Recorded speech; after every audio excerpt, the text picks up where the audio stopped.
Day 2 of the 3-day Delphi hearings has concluded, so let's recap. Richard Allen's defense team is working overtime to convince the court that 61 confessions are just one big misunderstanding. Yes, you heard that right. 61 confessions. That's not a typo, folks.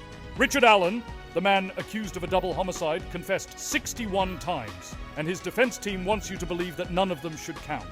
The defense claims that these confessions were the result of some bizarre prison theatrics. According to them, the guards at Westville Correctional Facility weren't just doing their jobs. They were state actors in a twisted drama, coercing Allen into confessing.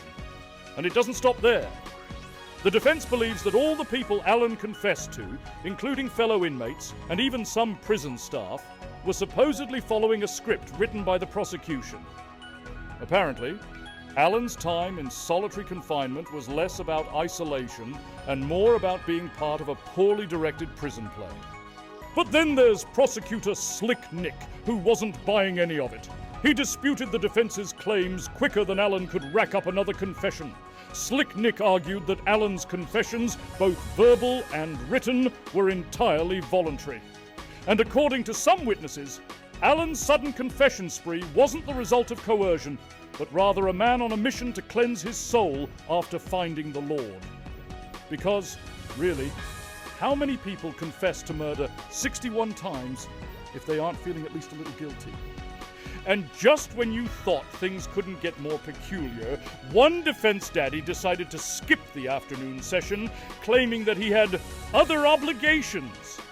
Maybe he had to brush up on the definition of voluntary confession. Or perhaps he's busy drafting up another motion for the judge to recuse. Or maybe even another Frank's memo to keep the courtroom drama alive. Meanwhile, Slick Nick is probably left wondering if the defense's next argument will involve blaming the Easter Bunny.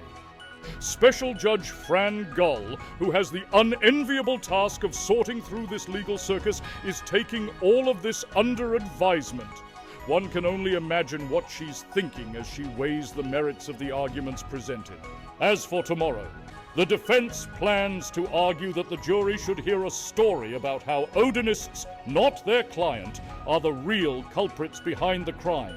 Because when you're dealing with 61 confessions, why not try to shift the blame onto people with solid alibis who have already been cleared? We'll be here to see how it all unfolds. Until then, FAFO.